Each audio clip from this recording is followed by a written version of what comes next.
Dropshake vlog. Presents. The cutting of huge yellowfin tuna. Watch comments. Like, subscribe, share.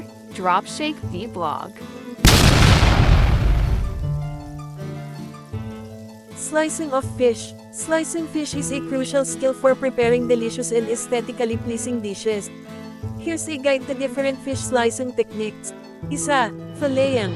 Purpose, removing the fillets, or boneless meat, from the fish. Method, skin on. Cut along the fish's belly, then along the backbone, separating the fillet from the bones. Skin off. After skin on filleting, carefully slice the skin of the fillet. Examples: salmon, trout, cod, snapper.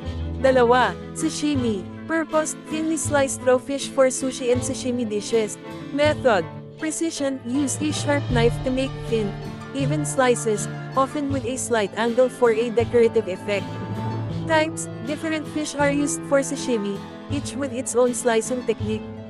For example, tuna is typically sliced into thick, rectangular pieces, while mackerel is sliced thinly and diagonally. Examples: tuna, salmon, yellowtail, mackerel, sea bass. Tatlo, steaks. Purpose, cutting fish into thick, cross-sectional slices for grilling, pan frying, or baking. Method, thickness: steaks are typically 1 hanggang 2 inches thick.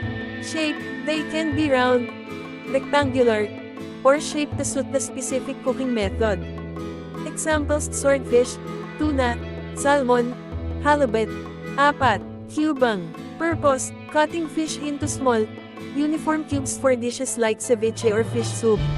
Method, size, cubes are typically 1/2 inch to 1 inch in size.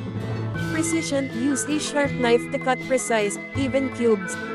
Examples: salmon, cod, snapper, mahi-mahi. 5, strips. Purpose, cutting fish into long, thin strips for stir fries, sushi rolls, or salads. Method, length, strips are typically 1 hanggang 2 inches long. Thickness, they can be thin or thicker depending on the dish. Examples: tuna, salmon, cod, tilapia. Tips for slicing fish. Sharp knife. A sharp knife is essential for clean, precise cuts. Cutting board, use a cutting board that is sturdy and non-slip. Angle, cut at a slight angle to create a more attractive presentation. Bone removal, carefully remove any bones before slicing. Practice makes perfect. There are specific types of knives recommended for each slicing technique, depending on the desired outcome and the type of fish being sliced. Filleting. Recommended knife: fillet knife. Characteristics: long, thin, flexible blade with a slightly curved edge. Purpose, designed to easily maneuver around the bones of the fish, allowing for clean, precise cuts. Alternative: boning knife. Characteristics: similar to a fillet knife, but with a slightly stiffer blade. Purpose, can be used for filleting, but may be less ideal for delicate fish. Sashimi. Recommended knife: sashimi knife. Characteristics: long, thin, single beveled blade with a sharp point. Purpose, creates thin, precise slices with a slight angle for a decorative effect. Alternative: chef's knife. Characteristics: versatile knife with a curved blade. Purpose, can be used for sashimi, but may not provide the same level of precision as a sashimi knife.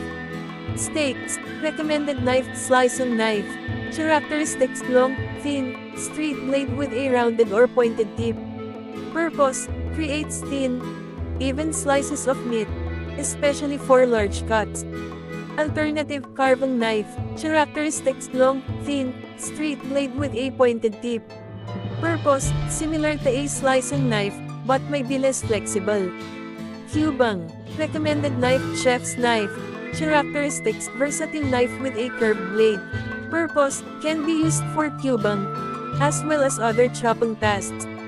Alternative: santoko knife. Characteristics: Japanese chef's knife with a straight blade. Purpose, can be used for cubang, and is particularly good for delicate ingredients like fish. Strips. Recommended knife: utility knife. 2. Characteristics: smaller than a chef's knife, with a straight blade. Purpose, ideal for slicing thin strips of fish. Alternative, chef's knife. Characteristics, versatile knife with a curved blade. Purpose, can be used for cubing, as well as other chopping tasks. Alternative, Santoku knife. Characteristics, Japanese chef's knife with a straight blade. Purpose, can be used for cubing, and is particularly good for delicate ingredients like fish. Strips, recommended knife, utility knife, dalawa. Characteristics, smaller than a chef's knife, with a straight blade.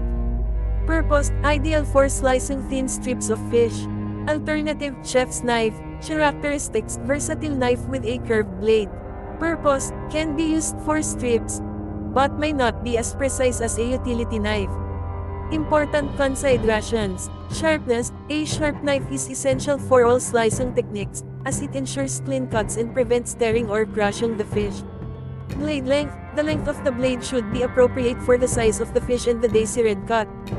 Blade flexibility, a flexible blade is helpful for filleting and sashimi, while a stiffer blade may be better for steaks and cubing. Personal preference, ultimately, the best knife for you will depend on your personal preferences and the types of fish you typically prepare. By using the right knife for the job, you can ensure that your fish is sliced beautifully and cooked to perfection.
Thanks for watching.